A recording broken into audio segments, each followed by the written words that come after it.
Okay. Show me. Hi there, ladies and gentlemen. Welcome back to the DutchRC channel for a follow-up, long-term review, recap of the Dynam Primo that I got from Banggood.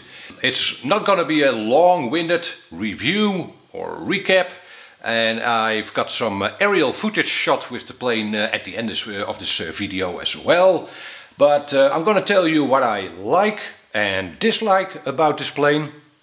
And again, then we'll just go and take it up for a flight. And as you can see, I've got a GoPro mount stuck on the top of the wing, and I'll have some footage with it shooting forward and shooting backward. Okay, so what do I dislike? Let's start with the negative things. The roll rate isn't tremendous on this plane. That's partly because it's slightly bigger than, say, a Durafly Tundra or a Multiplex Fun Cup. Both similar planes to this one, all STOL planes. This is the largest of the three, which makes it very stable and easy to fly. But it also means that the roll rate is pretty slow. It's not an acrobatic plane in that sense. You can do climb outs, vertical climb outs. It has enough power for that. Stall turns, things like that. You can knife edge the plane pretty well actually. But yeah, the ailerons lack a bit of authority when you want to go crazy with a plane like this. Okay, the second thing, I've done a good number of flights with this plane. I'm not sure how many, but let's say 50. And it's not that the foam tires are falling apart, but I'm beginning to see some wear and tear on them. So if you opt to get this plane, and I don't see any real reason not to, I would advise you to paint some Plastidip paintable rubber on the tire's surface. Not the entire tire, that's not necessary. Just a little strip of around 2 centimeters wide. And yeah, like I said, it's a paintable rubber, so it acts kind of like rubber. That helps the tires out quite a bit. I did the same thing with my Multiplex Fun Cup, and those tires lasted for years. So yeah, I have not done the same thing on these tires yet, because I want to test them for you basically. And let's see, yeah, the biggest design flaw in this plane is the battery hatch. Let me zoom in on that.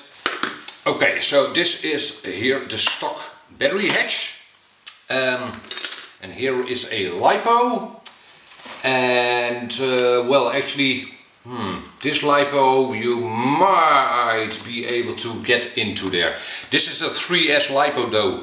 And you fly this plane on a 4S LiPo, which is 30% thicker. So there, it's a struggle, to say the least, to get a LiPo into this bay.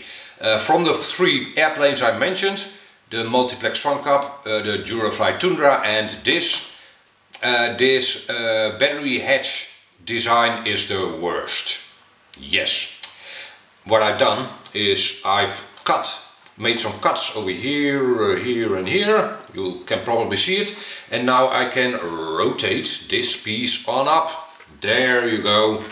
And now it's, this way it's super easy to get a LiPo in there. I was a little lucky that I made my cuts the right way, but the stock battery hatch still works. That's nice. Click. I've done all my flights with the battery hatch like this, and it held up. It never flew off or anything. Okay, and those are really the negative things I've come across while flying this plane. Obviously there's the looks of the plane, and that's very personal. Do you like the looks of this plane? I do. In my mind it looks a little bit too much like the multiplex Fun Cup. The fuselage is bigger, so it's not a carbon copy, but it looks a little bit too much like it. The molding, so the structure, the structural design of the fuselage is completely different. So in that sense they didn't just copy-paste the entire design, and the wing mounting system, the entire wing is different than in the multiplex Fun Cup. The motor mount is better, different and better, and yeah, so, and the landing gear mount in this Dynam Primo is completely different as well. I haven't had really rough, well, actually I've had a few rough landings. I haven't had any crashes with this plane.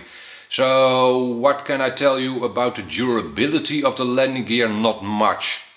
I've had it topple over a few times, but yeah, I haven't had near crashes, so to speak.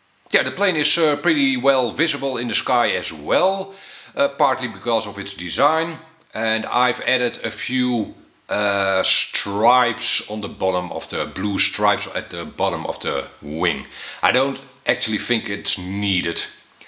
And one thing I like about this plane as well is that it's pretty fast.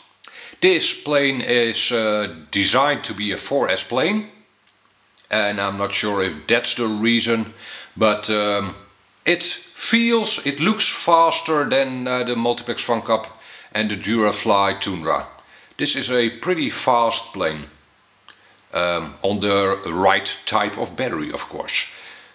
But yeah, so those are my findings with this plane. If you have any questions or suggestions, please let me know. And now we'll cut to some aerial footage shot with this plane. Here we go.